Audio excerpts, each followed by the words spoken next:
শীত আমাদের জন্য অনেক ধরনের উপহার নিয়ে আসে, তার মধ্যে পুষ্টিগুণে ভরপুর অনেক ধরনের সবজি নিয়ে আসে। শীতকালীন সবজির মধ্যে একটা হলো সিম, আর আজকে আমি আপনাদের সিম আলুর ঘন্ট তৈরি করে দেখাবো। সিম আলুর ঘন্ট তৈরিটা খুবই সহজ, আর আমি আপনাদের সহজভাবেই শেয়ার করার চেষ্টা করেছি।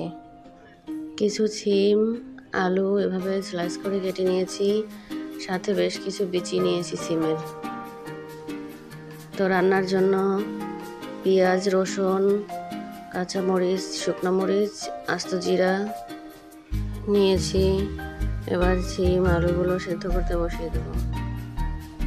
পরিমাণ মতো লবণ দিয়ে দিলাম, হালকা একটু পানি দিয়ে ঢেকে দেবো। এখন সাথে কয়েকটা কাঁচামরিচ ফালি করে কেটে দেব।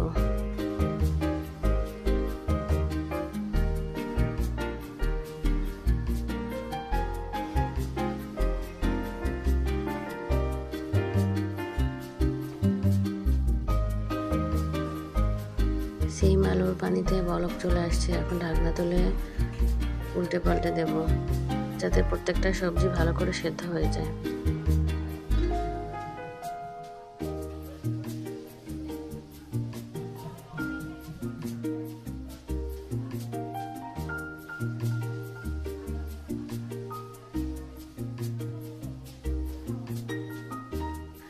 এই পর্যায়ে নেড়ে চেড়ে আবার একটু ঢাকনা দিয়ে ঢেকে দেবো, পানিটা শুকিয়ে যাওয়ার জন্য এবং পুরোপুরি সিদ্ধ হওয়ার জন্য। এই পর্যায়ে এসে আবার ঢাকনা তুলে কিছু আলু সিম ভেঙে দেব। পানিটাও প্রায় শুকিয়ে এসেছে। এখন আর ঢাকনা দিয়ে ঢাকবো না, খুলেই রাখবো যতটুকু পর্যন্ত পানিটা শুকিয়ে না যায়। আর মাঝে মাঝে নেড়ে চেড়ে এভাবে একটু সিম আলু ভেঙে দিয়ে দেব। পানিটা পুরোপুরি শুকিয়ে এসেছে, এখন কড়াই থেকে নামিয়ে নেব। নামিয়ে নেওয়ার পরে ফ্রাই প্যানে তেল দিয়ে দেবো, অপেক্ষা করব গরম হয়ে আসা পর্যন্ত।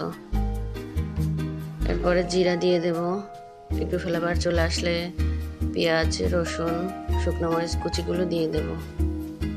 মিডিয়াম আছে একটু নেড়েচেড়ে ভালো করে ভাজতে হবে, যাতে পুড়ে না যায়। বাদামি করে ভেজে নেব।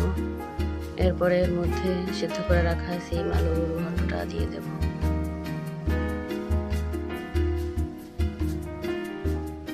এখন শুধু মেশানোর পালা। ফোড়নের সাথে সিম আলুর ঘন্ট ভালোভাবে নেড়েচেড়ে মিশিয়ে নেওয়ার পরে তৈরি হয়ে যাবে সিম আলুর মজার রেসিপি।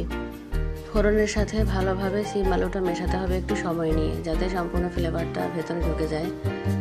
এরপর আমি একটু বাটিতে ঢেলে পরিবেশন করব। তো প্রিয় বন্ধুরা, আপনারা বাসায় অবশ্যই তৈরি করে দেখবেন, আর আমাকে কমেন্ট করে জানাবেন ভিডিওটা কেমন হয়েছে।